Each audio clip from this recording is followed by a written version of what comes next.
queria começar mostrando para vocês uma obra de arte.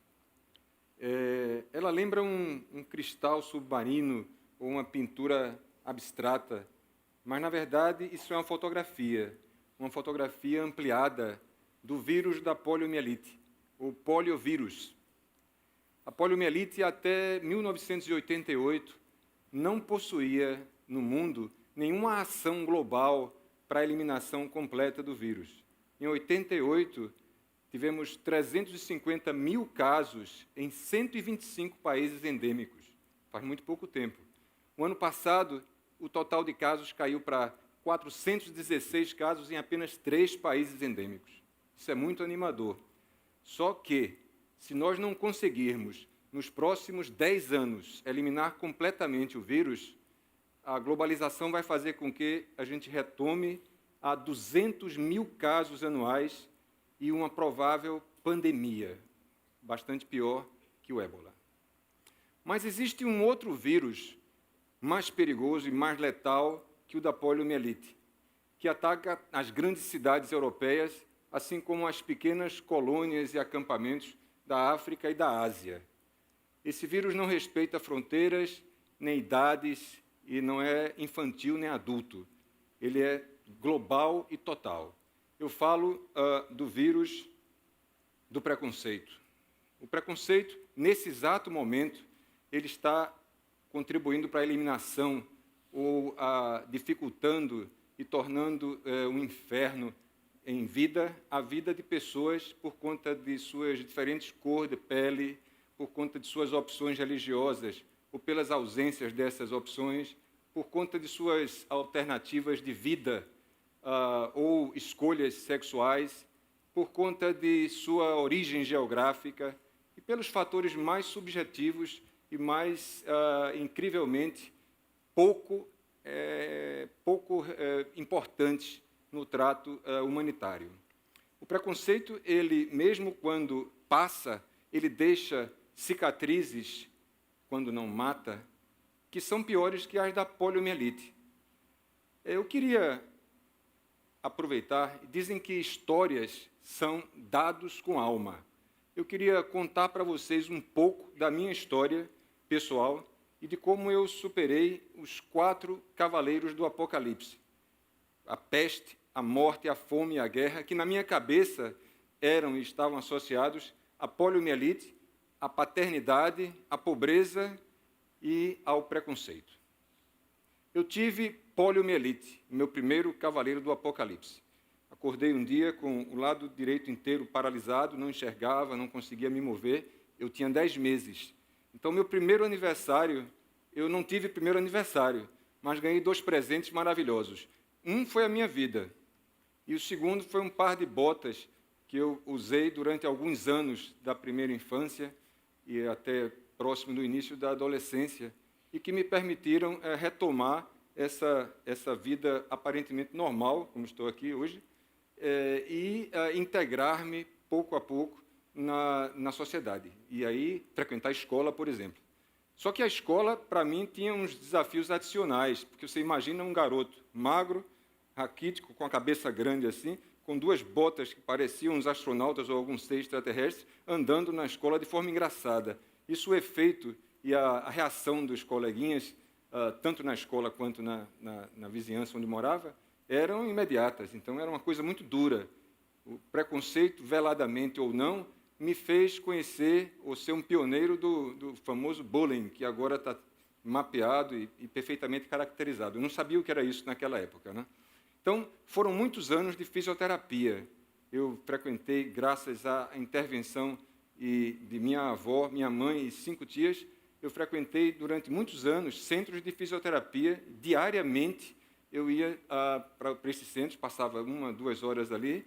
Depois continuei o tratamento em casa e tive com isso a chance de poder recuperar os movimentos e as coordenações de mão e de braço, e a visão e tudo mais. Eu não conseguia me integrar nos esportes na escola, nem na vizinhança, porque era um pouco discriminado para futebol, por exemplo. Então, o que é que eu fazia? Restava para mim inventar meus próprios esportes. Então, eu inventava aí os esportes com letras. Eu gostava muito de jogos mentais. sempre gostei, e isso contribuiu muito para esse interesse. Como não podia jogar de verdade, eu fazia um jogo imaginário, e aí jogava comigo mesmo, inventava os parceiros e tudo mais. Nessa época, mais ou menos no final da infância, eu comecei a perceber que tinha uma outra diferença comigo. Eu não tinha pai. A gente era uma família assim que não faltava um terceiro membro, que era um elemento fundamental.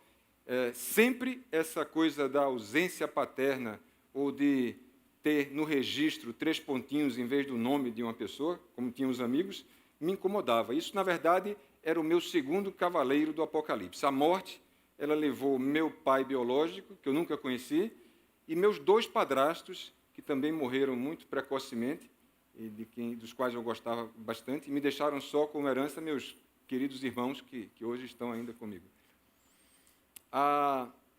Essa relação com a morte, ela foi também assim ampliada por um terceiro cavaleiro, que era o cavaleiro da fome, ou a pobreza. Nós éramos todos de uma família muito pobre.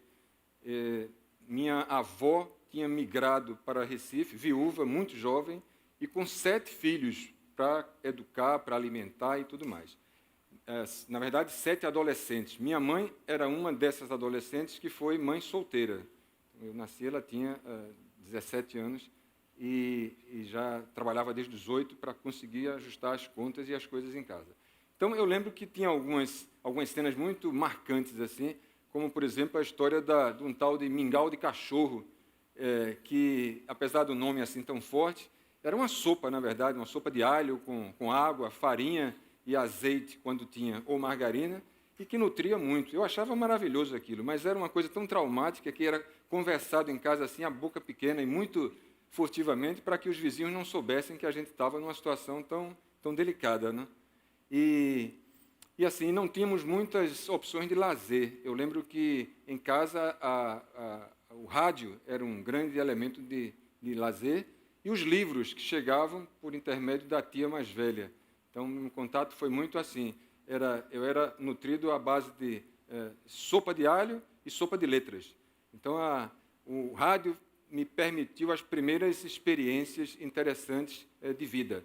Eu era um menino que gostava muito de sonhar, e tinha 3 sonhos recorrentes na cabeça. Um sonho era o sonho de mundo. Eu queria conhecer o mundo, partir para fora e estudar e conhecer novos idiomas, morar em algum país, de preferência de língua inglesa, porque aquilo sempre estava na minha cabeça, e contribuir para salvar a humanidade, trabalhar aí na ONU ou alguma coisa ligada à ONU, e escrever e contar histórias. Eu sempre gostei de contar histórias. Então, como não podia estudar inglês, porque não tinha dinheiro, eu sempre fui aluno de escola pública, então o que podia era estudar naquilo que estava lá. E aí eu descobri no rádio um programa que também foi pioneiro na educação à distância. Era um programa da Voz da América, nos domingos. Não existia Globo, nem existia o Fantástico. Então eu ia para o rádio e ficava ouvindo lá o programa da Voz da América, que ensinava inglês. E esse programa era tão interessante que eu me empolguei, a ponto de um dia, eu lembro que mamãe chegou no limite da paciência dela, porque eu costumava escrever os termos em inglês na casa toda. Então, a mesa virava table, o chão virava floor, e escrevia literalmente, pintava aquilo lá, ou colava papel, uma coisa de louco. Até que um dia ela resolveu acabar com esse meu método Paulo Freire de aprender inglês, e eu tive que fazer uma faxina geral na casa aí. Mas ficaram as lições. Mamãe era uma pessoa, e ainda é, muito determinada. Então, ela um dia chegou para mim e disse: mas você gosta tanto de escrever, por que você, na época ela trabalhava para o Grupo Matarazzo, era uma secretária de uma das empresas do grupo, por que você não faz uma carta para o presidente da Matarazzo, Francisco Matarazzo Sobrinho, que está lá em São Paulo? Ora, eu morava em Recife, no interior, num subúrbio da cidade, e fazer uma carta para o presidente do Grupo Matarazzo, mas era minha mãe que estava dizendo aquilo, né? Então eu sentei e fiz a carta. Usei de inspiração, escrevi 2 páginas e contando um pouco dos meus planos, que queria estudar física, ciência, e o inglês me empolgava e queria ir para o exterior. Entreguei para a mamãe, ela dobrou a carta, pôs na bolsa e foi trabalhar. 2 semanas depois, mais ou menos, chego em casa de noite e disse: amanhã você vai comigo para o trabalho. Mas por quê? Meu chefe quer falar com você. E aí eu fui com ela. Chega lá e entrevista com o diretor da empresa aqui em Recife. Eu devia ter aí, na época, 15 para 16 anos. E aí fiquei lá com ele, isolado na sala. Lá ele fez um interrogatório, parecia uma entrevista para emprego realmente. No final, ele olhou para mim, assim que eu tinha chegado, ele perguntou: isso aqui foi você que escreveu? E eu disse sim. E aí ele aprofundou as questões que eu tinha colocado na carta e disse: gostei de você, eu vou fazer um parecer positivo, vou recomendar que você receba uma bolsa de estudos durante o período que estiver na universidade. Eu fiquei assim, meio estático, saí da sala dele, pisando nas nuvens, achando que aquilo era um sonho, né? Porque eu nunca imaginei na vida que uma carta que eu escrevi, manuscrito, chegou lá no presidente, volta para o cidadão, ele me entrevista e tal, e aquilo vira verdade. A partir daí, isso foi uma espécie de revolução na minha cabeça. Eu achei que as ideias e o propósito podem fazer com que a vida da gente mude. E, de fato, esse episódio da Matarazzo, ele foi um episódio muito forte. Ele abriu muitas frentes na minha vida. Naquele ano, eu fui o melhor aluno, e no ano seguinte também, da escola técnica onde eu estudava, ganhei uma bolsa para um curso pré-vestibular, que nós não podíamos pagar. Fui o segundo colocado no curso de Física e o primeiro no de Filosofia, porque Filosofia eu gostava também e porque tinha um prêmio do banco na época que pagava um cheque para o primeiro colocado. E depois, nos anos seguintes, eu aprovado também em Engenharia e Informática. E aí, optei pela Engenharia, fui trabalhar, virei engenheiro eletrônico, trabalhei em muitas fábricas, no setor elétrico, algumas empresas do setor, mas aquilo não me satisfazia, alguma coisa estava incompleta. Eu tinha conseguido o básico, mas faltavam os sonhos estavam lá. Até que um dia, eu lendo o jornal no domingo, dou de cara com um anúncio dizendo que as inscrições para o programa Fulbright se encerravam no dia seguinte, na segunda-feira. E aí me veio na cabeça o desafio de mamãe da Matarazzo, a cartinha da Matarazzo e tal. E aí eu fui para o jornal, que documentos precisa e tal. No dia seguinte, junta tudo, vai. Fui selecionado entre 120 países, 4 candidatos do Brasil. Dentre eles, lá estava o menino da bota de ferro. Meu nome estava no meio lá. O curso de inglês pelo rádio tinha dado certo, viu? Funciona. E aí fui para a Universidade de Washington. Fiquei lá um período, estagiei em algumas empresas americanas, tive a condição de assim, usufruir daquele contexto todo. Fui pago para isso, imaginem. E ainda recebi um diploma assinado pelo presidente dos Estados Unidos. Aquilo foi muito interessante para mim. Voltei para o Brasil, mudei de ramo e atividade, acabei virando presidente de empresa, e foi um período assim de muito deslumbre, eu acho. A gente começa a achar que as coisas, que pode tudo, né? Mas sempre com aquele sentimento de que não estava cumprida a missão, a coisa estava incompleta. Eu não queria ser presidente de empresa, eu vim por acaso. Eu queria, na verdade, era ir para o mundo e entrar para as Nações Unidas ou trabalhar em algo do tipo e ajudar a salvar a humanidade. Até que chega para mim um anúncio de uma oportunidade no Banco Mundial. Era um programa de intercâmbio de conhecimento que perfeitamente se ajustava às minhas qualificações. Eu apliquei, teve um processo seletivo, algumas videoconferências e entrevistas, e eu fui selecionado. Fui trabalhar no Banco Mundial. 10 mil empregados, uma super estrutura. Passei 5 anos, visitei e trabalhei em vários países, na Rússia, na Espanha, nos países da América Latina, na África, no Brasil, evidentemente, e pude realizar muitos trabalhos que me remetiam àquela época de criança pobre. O próprio slogan, o banco tinha como lema o por um mundo sem pobreza, né? Então, aquilo me fazia acordar de manhã e sentir que estava fazendo a minha parte. Como o banco era parte do sistema das Nações Unidas, eu achei que aí estava o segundo sonho cumprido. E aí, depois disso, eu retomei, após esse projeto, voltei para a minha base, que era o setor elétrico, né? Voltei a trabalhar no setor elétrico e fiz um balanço da minha vida. Há pouco tempo, há pouco menos de 2 anos, eu fui olhar para trás e ver o caminho que tinha percorrido. E aí eu avaliei o seguinte, que esses 3 cavaleiros que antes eram apocalípticos para mim, dos 4, 3 eu tinha sentido fortemente, interagido e combatido, né? A poliomielite tinha ficado para trás. A pobreza já não me preocupava tanto, eu já não precisava mais tomar mingau de cachorro uma vez por semana. E o terceiro, a paternidade, eu também achei que tinha ficado resolvida na minha cabeça. Eu ganhei da poliomielite a capacidade de observar. Ela me desenvolveu muito fortemente esse lado observador. E o lado de superação de desafios. Superar desafios sempre foi uma coisa que me motivava por dentro, assim, até competir comigo mesmo. Agora, nesse mês de novembro, o mês que acabou, eu completei 600 quilômetros de corrida na areia. Eu gosto de correr na areia descalço, entre fevereiro e novembro. Então, isso é pouco para um atleta, mas, para mim, sem bota de ferro e sem tênis, foi uma coisa que me deixou muito satisfeito, me dá muita emoção positiva. A pobreza me deixou uma lição muito grande de criatividade e inovação. A gente poder fazer mais com menos. E, principalmente, olhar para frente e ver que importa muito mais para onde você vai do que de onde você vem. A base é comum e não importa se você consegue se alçar e lançar-se e acreditar em você mesmo.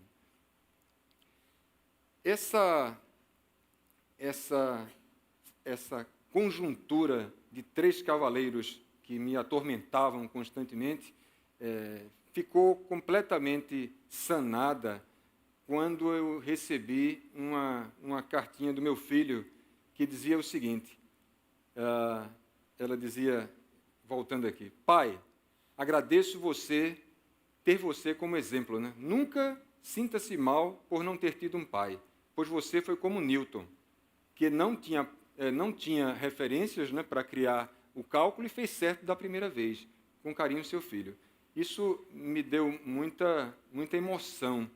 E aí eu enterrei de vez os 3 cavaleiros, dos 4 que me atormentavam na infância, apenas um permanecia vivo, que era o preconceito. Eu percebi isso na hora em que fui me despedir de um dos trabalhos do qual eu mudava, e que, nessa ocasião, eu contei um pouco da minha história. O impacto disso foi tão grande e tão positivo em algumas pessoas que eu decidi assumir a luta do compartilhamento e abrir as minhas cascas, retirar essas cascas todas que me cobriam e protegiam para encarar o preconceito de frente. E aí descobri o seguinte, que preconceito não tem vacina, mas a cura está em nossas mãos. Obrigado.